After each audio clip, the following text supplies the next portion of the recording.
So in Canada's emissions reduction plan, they have a lot of targeted programs. So there's programs targeting northern communities who still rely heavily on diesel, programs supporting agriculture regions, which again tend to rely more heavily on. This is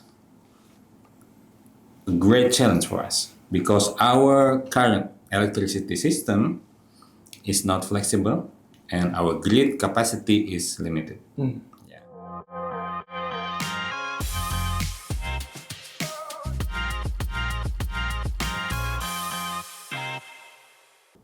Hello, Jagoan Energi. Welcome back to PYC Podcast. It's a pleasure to be with you again and welcome to the first edition of PYC Podcast in 2026.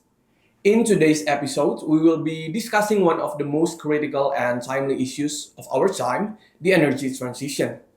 At Purnomo Yusgiantoro Center, energy transition is not only become a topic of discussion, but it's also one of our key area of research and project activities. One of our project activities is related to climate finance for energy transition. And in this context, Purnomo Yusgiantoro Center has established a Center of Excellence for Climate Finance Policy Research, Training and Education known as RECLICKS by PYC.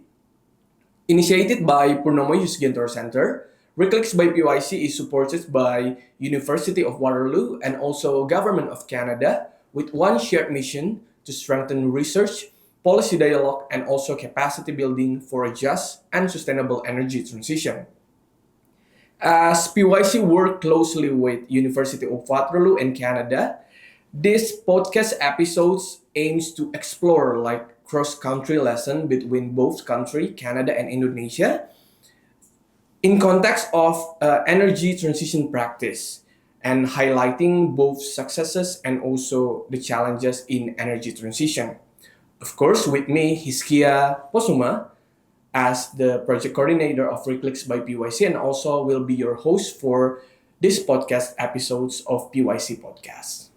Okay, since these episodes focuses on cross-country lessons between Indonesia and Canada, we are very pleased to welcome two distinguished experts from Indonesia and Canada.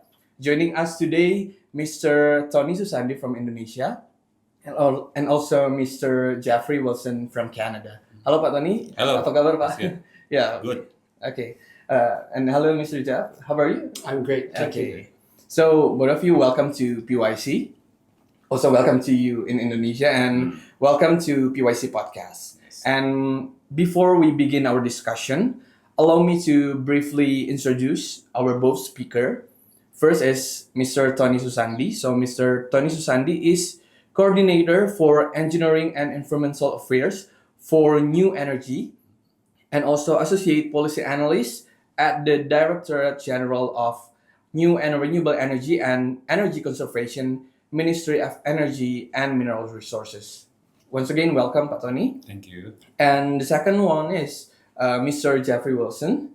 So Mr. Jeffrey Wilson is an Associate Professor and Director of the School of Environment, Enterprise and Development at University of Waterloo, Canada. So now without further ado, let's move into our discussion. We all know that countries around the world, including Indonesia and Canada, are striving to reduce their dependence on fossil fuels, and also they are accelerate their adoption of renewable energy as their commitments to the decarbonization. Mr. Jeff, Canada is widely known as one of the country that has successfully integrated renewable energy into its energy mix and knowing as one of the country that have cleanest energy in the world. Can you give a bit overview about Canada's current energy system and also the direction of its energy transition policy? Yeah, I'd be happy to. And first, just want to say thank you to Hizkia, and what a privilege it is to be here with Tonny. And also just want to acknowledge PYC, and they've been incredible hosts and feel very lucky to be here. I'll talk a little bit about Canada, but I'll just correct Hizkia in his remark. we're not a leader in renewable energy. We still rely quite heavily on fossil fuels, and I'll get into that. But I also think that presents a unique opportunity as countries, because Canada and Indonesia can learn from each other. And I think we're very well positioned to help each other set up our economies for success as we navigate the energy transition. And one thing I would say as a starting point is the energy transition is an incredible economic opportunity. And if you think about it in terms of deployment of capital, it'll be the largest reallocation of capital in my lifetime, possibly with the exception of AI. And as part of this reallocation, there are going to be at a global level, there are going to be winners and there are going to be losers. And we need as countries to seize the moment and put ourselves in positions to have thriving economies 10, 15, 20 years from now. And that really depends on smart strategic thinking today. So I'll tell you a little bit about Canada. So like Indonesia, we depend heavily on fossil-based energy sources. It's absolutely a key driver of our economy, and it's a key driver of our quality of life in Canada. So we're the fourth largest producer of oil in the world, 66% of oil production, and we're the fifth largest producer of natural gas.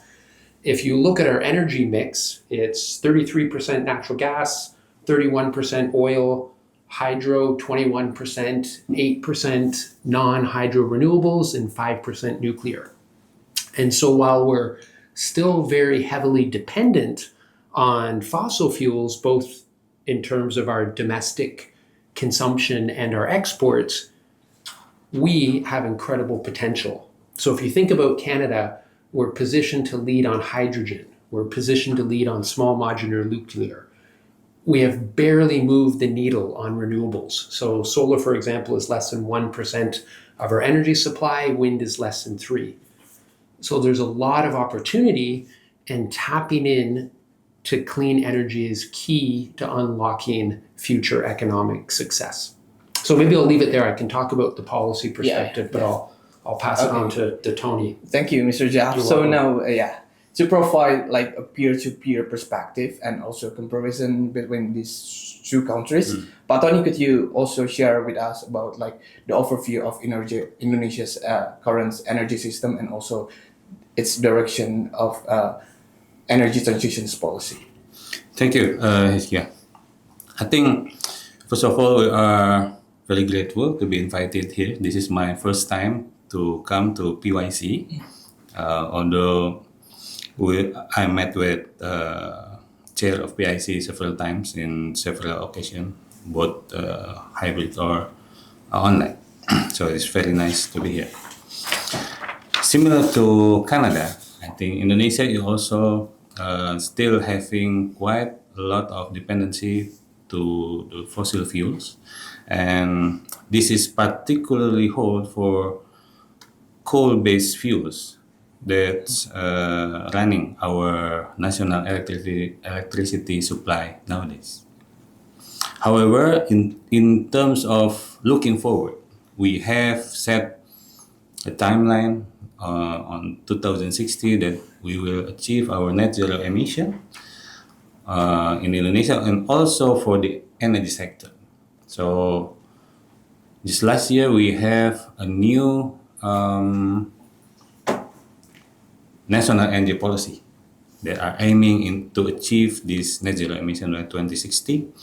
We have another planning document such as the National Electricity Plan, the RUKN, also targeting the net zero emission by 2060. And as the practical translation of this long-term document, we also have what's called the RUPTL of PTPLN. This General Plan for Electricity Supervision belongs to PTPLN. 10 years planning from 2025 to 2034, which already indicate an increased share of new and renewable energy in our energy system. We also emphasize the energy efficiency, because as we might already know it, that the energy efficiency is the first fuel, before we add in another capacity, both fossil-based energy or renewable energy, because to reduce 1 kWh is much more cheaper than to produce 1 kWh. That is why we call it the first fuel. And then in our long-term scenario, we are aiming to reduce our emission by 95% from business as usual, as long as we implement the 6 strategy depicted in the document to achieve the net zero emission, such as maximizing the use of new and renewable energy, phasing down coal, and then introducing the new energy such as hydrogen and nuclear and so on and so forth, electrification, and also the energy efficiency. So that is some strategies that are used in our net zero emission roadmap. And then,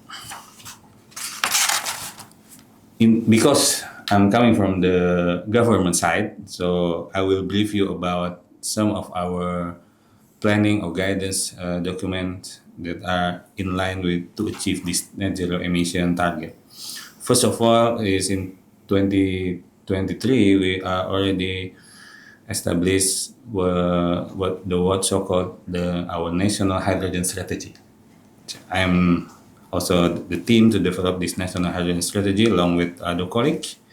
And then as a derivative of this national hydrogen strategy, last year we also launched what's so-called the roadmap for hydrogen and ammonia, the national roadmap. So we are aiming to develop the hydrogen in Indonesia. We are taking already some steps, in terms of planning documents. In the technical aspect, we are already established what's called the technical committee for hydrogen energy technology standard. So basically, this technical committee has already produced 5 technical standards for the last 2 years. And then, if we talk about the electricity, we also aiming to decarbonize our electricity system in accordance to the RUKN, and we are projecting to have 443 gigawatt of electricity supply by 2060. 42% out of it are coming from the reliable renewable energy, with 34 gigawatt storage, and the other 58% is the non-VRA dispatchable energy. So our target for energy mix by 2060 is around 73.6%, for this energy mix in the electricity system. And then we are projecting our consumption of electricity. The electricity generation is around 2,000 terawatt hour. And this will be dominantly coming from new and renewable energy. So it's a long way to go. We have the timeline 2060, so now it's 2026. So within 34 years to 2060, we will change our energy landscape from heavy dependent on fossil fuel into a more new and renewable and also clean energy in 2060. Okay, thank you for that overview. So building on that, I would like to move to our next questions. From Canada's experience, what do you see as like the key achievement in your country's energy transition that could serve as lessons for the other nations? Well, I'll touch on a a couple lessons. So in Canada, we have certain provinces that are very fortunate to have hydropower. And because of the hydropower, they already have clean electricity grids. And it's an incredible opportunity for those provinces because they have become attractive destinations for foreign direct investment. And being able to take advantage of that has benefited the economies in those provinces. So, for example, we've seen very large investments in EV, in battery technology, but even in attracting data centers and other manufacturing. And these companies and industries are choosing these locations because of the clean electricity supply. So again, those parts of Canada have seen a lot of benefit and opportunity because of that. And I think another lesson I'll talk a little bit about, and really I think it's a failure on Canada's part, but sometimes we learn most from our mistakes. So Canada had, until recently, a consumer carbon tax. And it was ramping up over time, but it was scheduled to be $170 a ton by 2030. And as an economist, a carbon tax is an excellent instrument to change behavior. It should work, and it has the possibility to really change and move the needle if the revenue is being reinvested in clean energy. So the question is, why did it fail in Canada? And you could probably write a book about it, but I'll talk in a couple small points, which I think are critical for other regions to consider if they are going to implement a carbon tax or carbon pricing. And one of the reasons was coming out of the pandemic in Canada, we're facing an affordability crisis. And so many people are struggling in Canada economically, and the carbon tax became a political rally point for the government opposition party. And I think, we need to be clear on this. If people are having troubles paying for the groceries and keeping the lights on, meeting your your Paris Accord targets are secondary. And I think the second thing is, as a government, we did not do a good job communicating that it was revenue neutral. And so the communication piece is absolutely key. You can implement policy tools, you can implement regulations, you can offer incentives, but they need to be communicated effectively. And I'll talk about this, potentially a little bit later, but we also have tension in Canada. So we have certain regions in Canada. Most of our oil production, for example, comes from the West. We have certain provinces that depend heavily on fossil fuels for their home heating. And the carbon tax penalized those regions more. And so you need to be upfront about that as well. And I think what happened in Canada is we failed to address the communication piece, and we failed to recognize that it did penalize the North, the rural regions, the agriculture communities more, and there weren't enough steps taken to address that. So those are two lessons I think that other places in the world could learn from. Well, thank you, Mr. Jeff. So, Pak Tonny, from Indonesia's perspective, what are the key achievements in Indonesia's energy transition so far? Yeah, I think some important milestones that Indonesia has achieved in its energy transition is the first one, the increase of installed renewable energy capacity. Despite we are having great economic disruption through the COVID back 5 years ago, we are still experience the growth of new and renewable energy in our country. So based on our last data, we are moving from 14.3 gigawatt at the end of 2024 to 15.63 gigawatt just end of 2025. So our capacity of new and renewable energy for electricity is continually increasing. So this is a good news. And also that implies to the increased reduction of greenhouse gas emission from energy sector.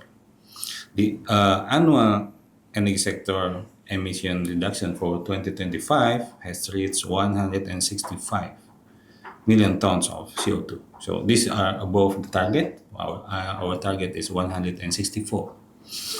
And we are optimistic that we will achieve our target of emission reduction by 2060 if we see the trends. Yeah.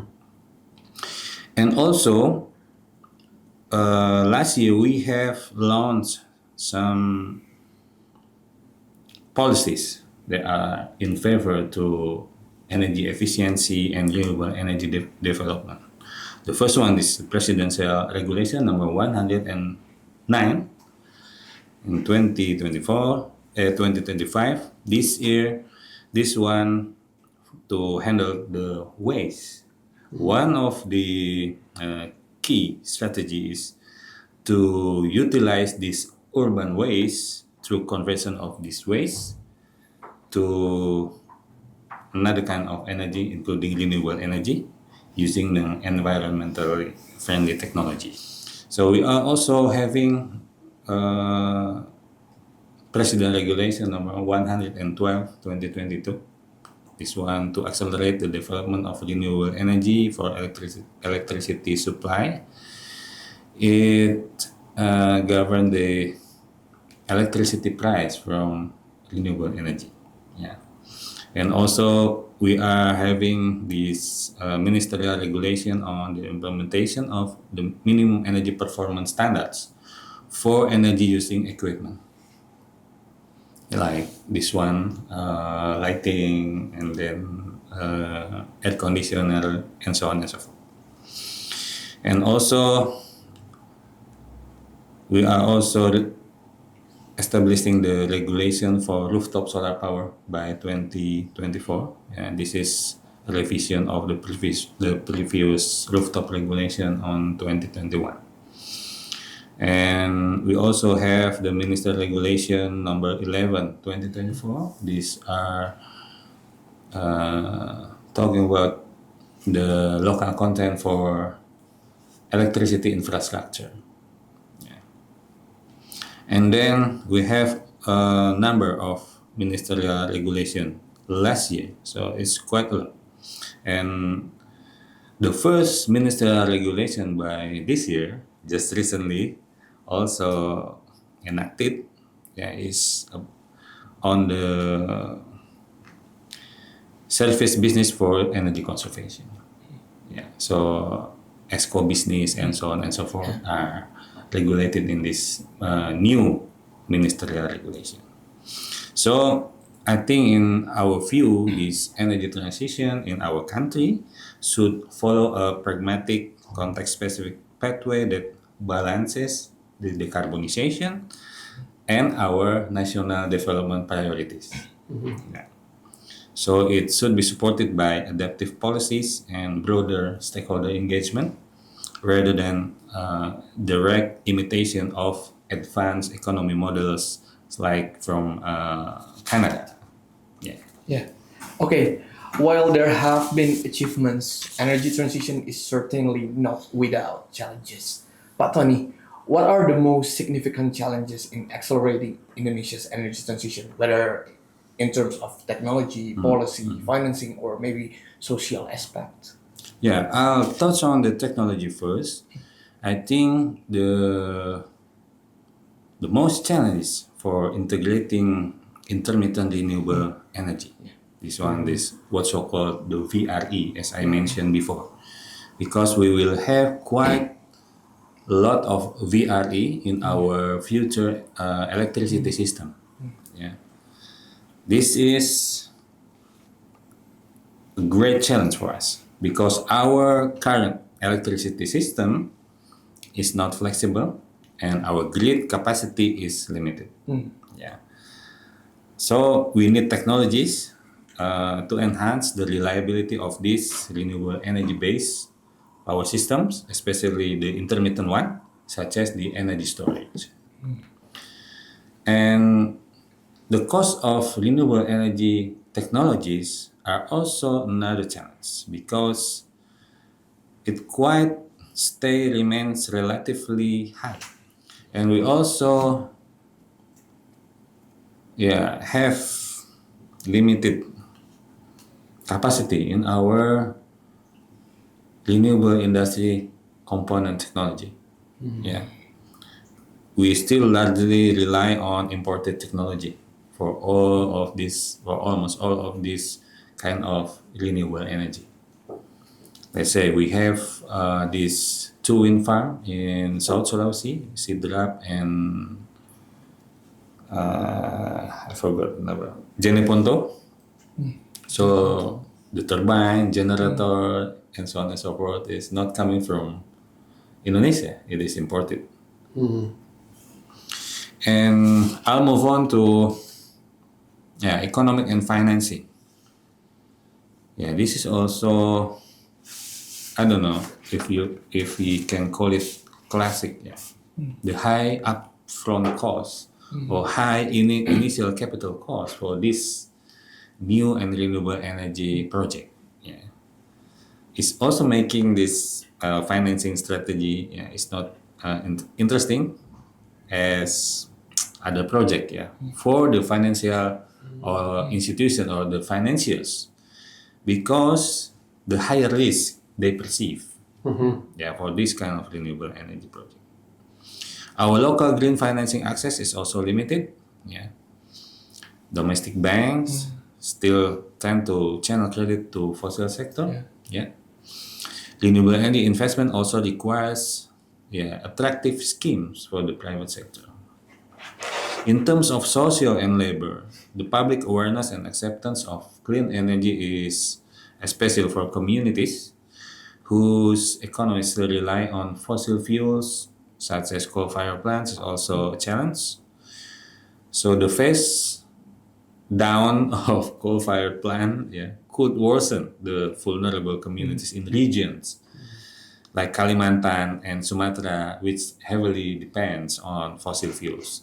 So the energy transition could lead to job losses in fossil energy sector and social inequalities. That this should be addressed while we are implementing the energy transition in our country.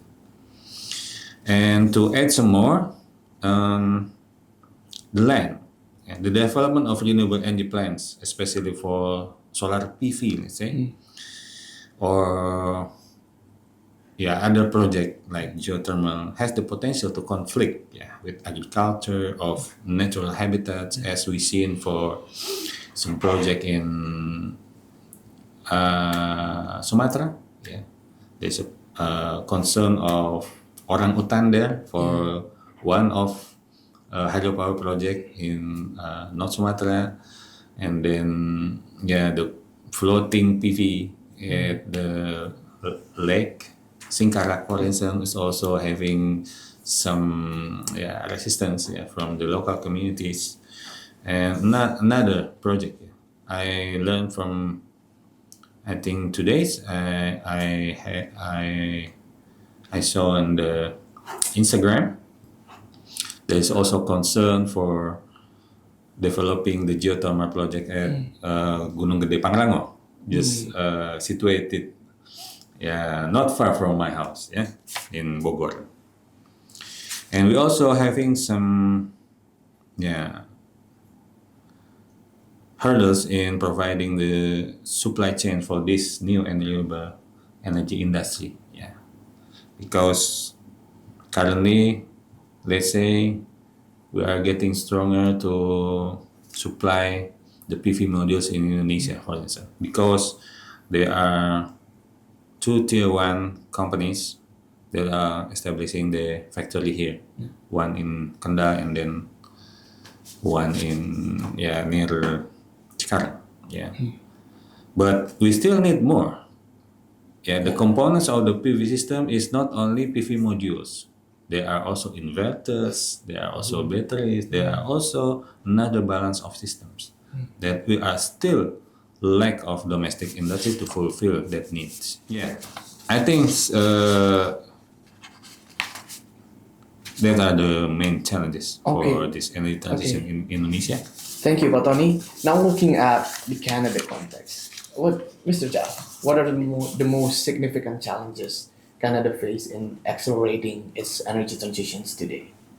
Well, I'll repeat some of the challenges that Tony mentioned, and just as an aside before I get into the challenges, really wonderful opportunity to be here with Tony and learning. And I was also 2 days ago at the PYC Energy Conference, and I've learned a lot about energy in Indonesia and see great opportunity in that and being able to bring lessons back to Canada. So the number one challenge that Tony mentioned is mobilizing capital.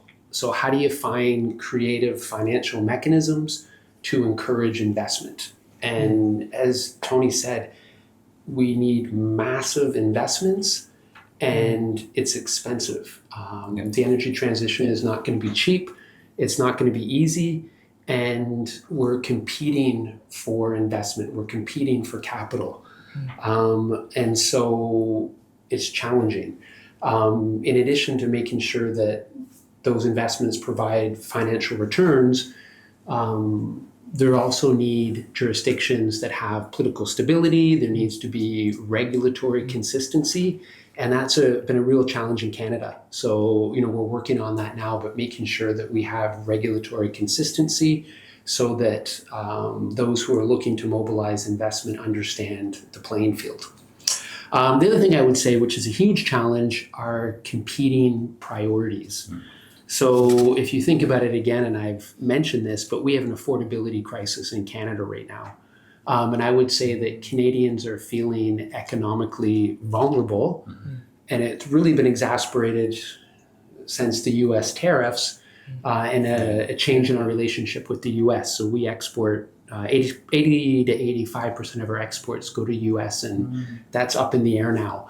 So the priority and the direction of government and the priority and direction of industry and businesses, it's not on the energy transition right now. It's on looking to figure out how we can diversify our economy and how we can diversify our exports. So one of the challenges is there are competing priorities that governments face.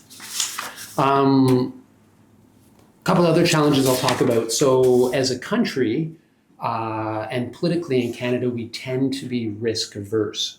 And if you think about the major structural changes that are required, it needs ambition. It needs people who see opportunity, and it needs problem solvers, and it needs people that are comfortable with taking some risk. And so again, in Canada, we tend to be risk averse as a country.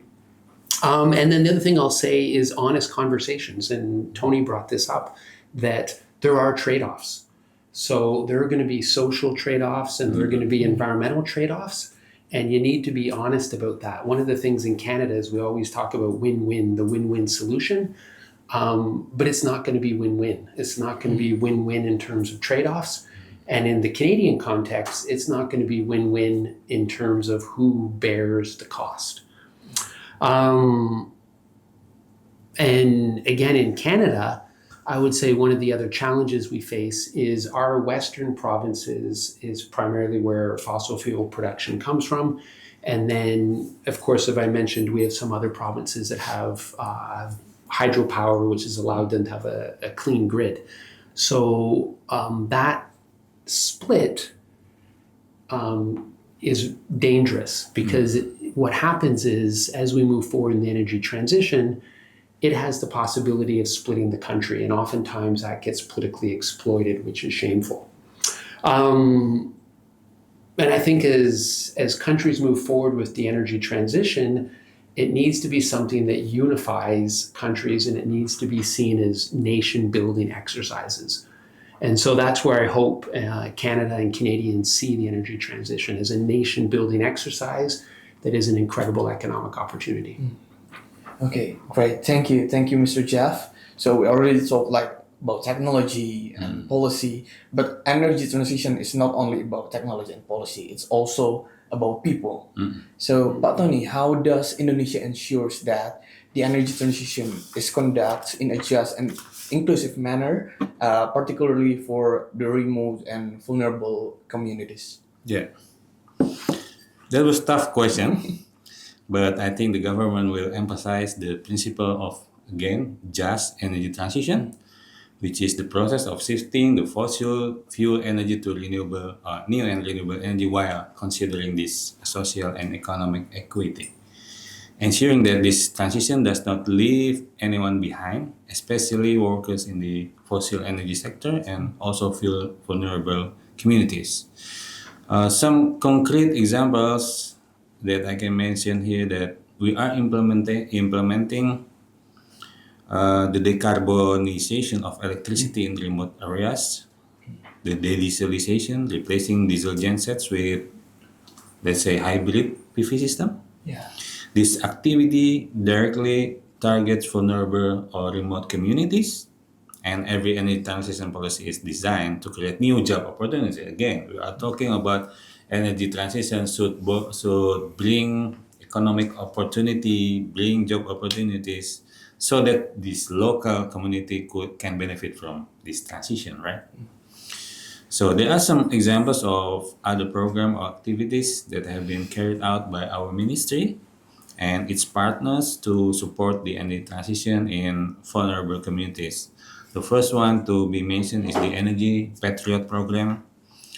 We are sending young people, socially minded, active, intelligent, enthusiastic, motivated, to drive the development of renewable energy in the underdeveloped frontier, outermost, and transmigration areas.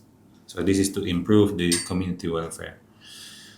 This what so-called Energy Patriot is responsible for inventorying data, and conducting direct surveys. What are the most appropriate renewable energy to be developed there to supply the needs of energy in that particular areas or communities. So they provide also the assistance for the development of these renewable energy plants, which then could be financed by our government budget, either our EBTKE budget, or which is a state budget, or the special allocation fund budget, that is a government budget directly transferred to the local government, or another kind of funding. Let's say we have the access program. It copy the DAK or special allocation fund, which are implemented by Ministry of Energy until 2017, but the financing is coming from, let's say, another institution, global partner. Let's say UN finance, for instance. That could be some ways to finance this kind of project. And also we have the guerrilla, what's so-called guerrilla program, the Solar Power Initiative Movement Program. They are doing some independent study program for students nationwide, supported by professional lecturers and mentors, aiming at promoting the use of rooftop PV to boost renewable energy capacity. And also we are building off-grid solar PV, off-grid micro hydropower project, and solar power street lighting in those areas or regions across Indonesia with our budget, and also special allocation funds. And there are some piloting as well, solar water pumping system project this is done by the Society of Renewable Energy, and then we also have some quite cooperation with our cooperation partners such as GIZ in developing the piloting for solar ice maker in Eastern Nusa Tenggara, for capture fishery communities, and also the rooftop solar PV project for cold storage. This is also in collaboration with Ministry of Marine and Fisheries. So we are also developing what's so-called the solar cold chains for this economic activity. And we also having the biogas stove program back then. I think more than a decade ago, where we are installing the biogas digester for the communities, and then they can use it. They can use the biogas for various purposes, cooking and so on and so forth. Yeah. Pak Tony, and then Mr. Jeff, how these issues addressed in Canada, especially for the indigenous people and also remote communities? So in Canada's emissions reduction plan, they have a lot of targeted programs. So there's programs targeting northern communities who still rely heavily on diesel, programs supporting agriculture regions, which again tend to rely more heavily on fossil fuels and diesel. And then of course there are a lot of programs targeting our First Nations communities and really looking at how they can reduce the amount of diesel they use or the amount of fossil fuels they use. So I think what Canada has been doing is looking at developing targeted programs to different groups.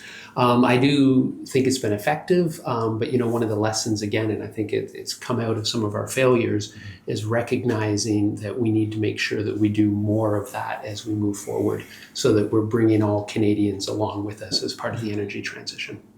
Okay. So thank you again, Mr. Jeff. We're talking about actors of the energy transition. Another important aspect is the role of the non-government actors. Pak Tony, what roles do the private sector and also civil society plays in supporting Indonesia's energy transitions agenda? Yeah. I'll talk about the private sector first. The private sector plays, of course, the crucial role in supporting our energy transition target. For example, as investors and technology developers, without them, achieving the target for new renewable energy development in the energy transition and net zero emission will be, of course, impossible. On the other hand, our civil society is also important to build awareness, push for energy efficiency, push for, let's say, more renewable energy, and also ensuring that the energy transition can be carried out transparently, as Jeff mentioned, and fairly. Therefore, the energy transition in Indonesia is a collective action among government, academician, business partners, society, private sector, and so on and so on. We cannot do this alone by ourselves. Government set the target, but if there is no finance, there's no mobilized finance to implement those targets, then it will not happen, right? So I note some examples, the private sector involvement in the energy transition.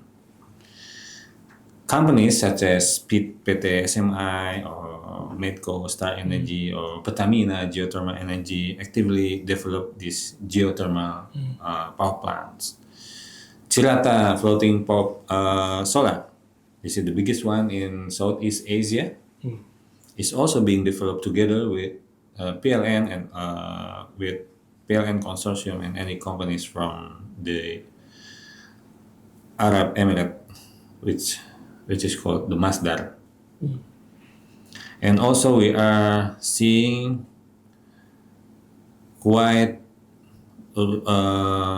massive rooftop development in the commercial and industrial section, or CNI. Private companies are building up rooftop solar PV for industrial or commercial scale. For example, in industrial parks belongs to, let's say, Unilever groups, Danone groups, or Astra groups. And we are also noticing the role of startups like Surya in Indonesia. They are providing the rooftop PV leasing services with no upfront investment. This concept is not new. As I learned back then in 2007, this is called the Staples model. So let's say this PYC building would like to have percentage of the electricity consumption, electricity supply coming from renewable energy, then they consider to install the solar PV, right? But PYC, yeah, PYC is not the business core is not providing electricity, right?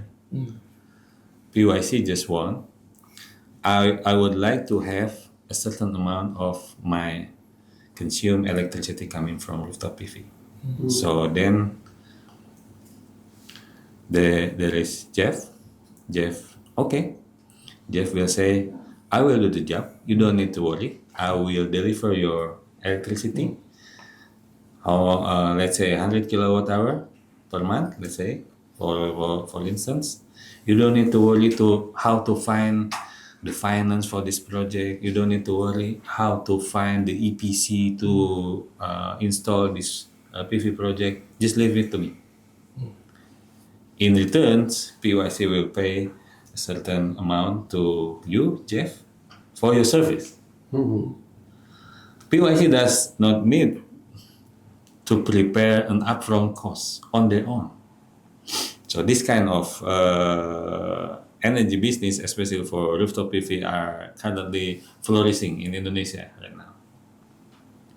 And also we have various IPPs, who develop various new and renewable energy power plant, and they will have a PPA with PTPLN, because in Indonesia PTPLN is the single off-taker for electricity. We noted as well for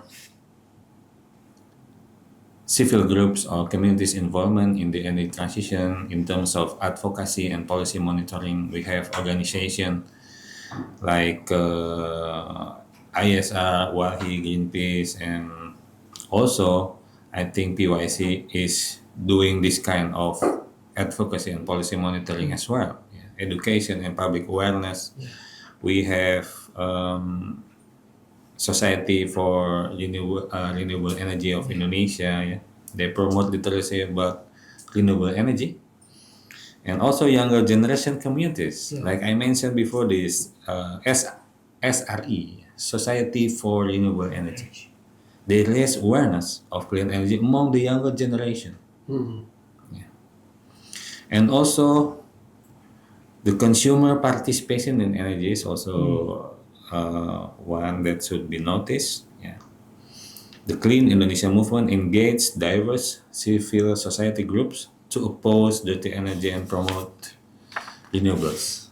So it is a coalition of various NGOs, communities, and activists. So we are gaining momentum, I think.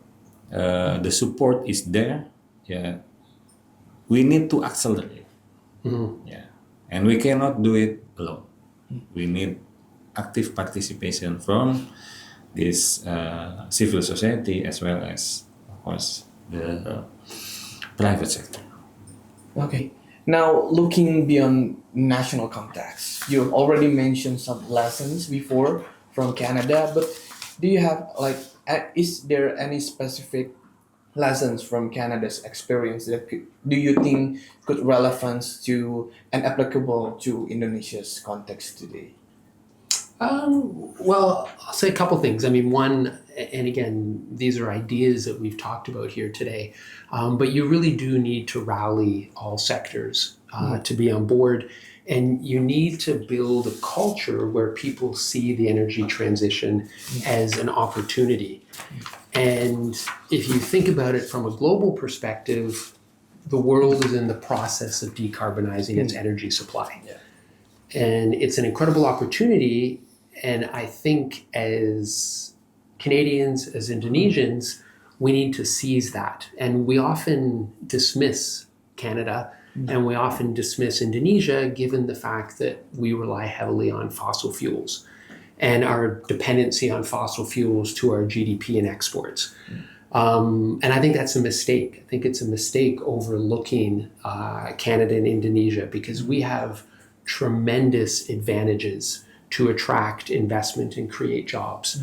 So again, as I said at the beginning, in Canada, we're in a position to lead on hydrogen, renewables, nuclear, and I think this resonates in Indonesia. Indonesia, biofuels, of course, critical minerals, batteries, green steel, green aluminum, CCUS.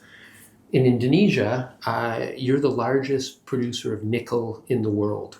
It's essential for EVs, solar panels, wind turbines. You have 40% of the world's reserves of geothermal energy. You, of course, have incredible opportunity in biofuels.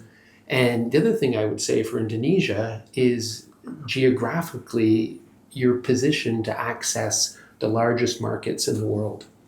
So a lot of times when I hear conversations about where does Canada fit in the world, where does Indonesia fit, we're often seen as laggards. And I would say that the world underestimates the potential of Canada.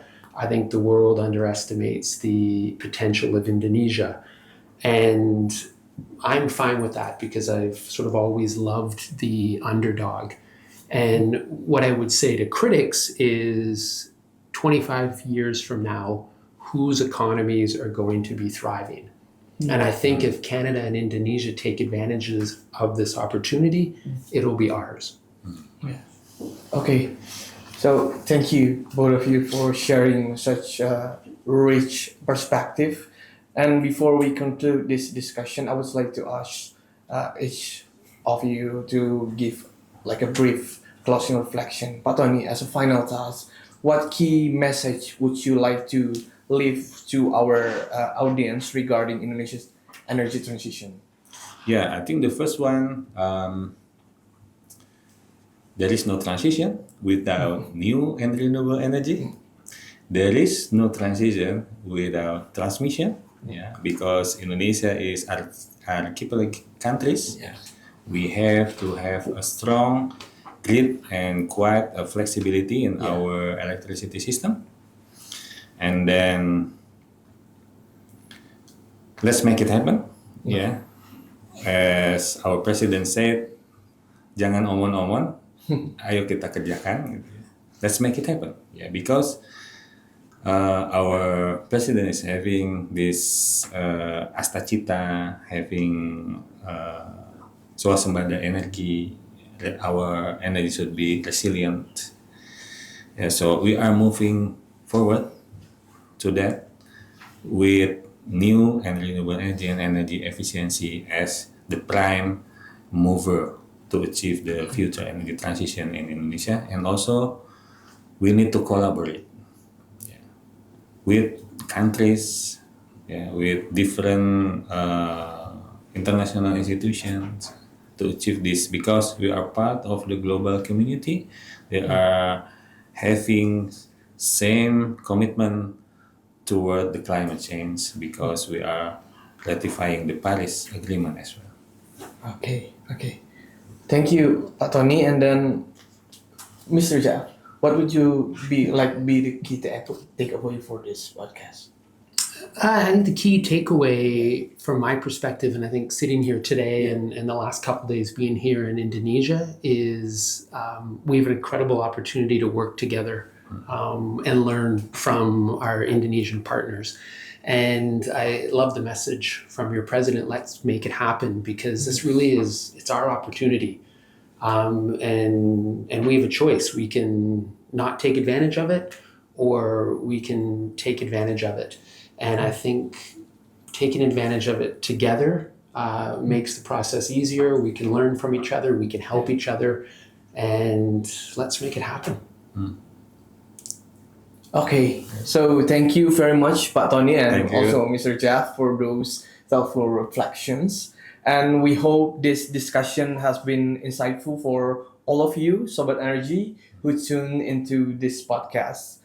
At Purnomo Yusgiantoro Center, through RECLICKS by PYC, we remain committed to support research, policy dialogue, and also capacity building on climate finance and energy transition.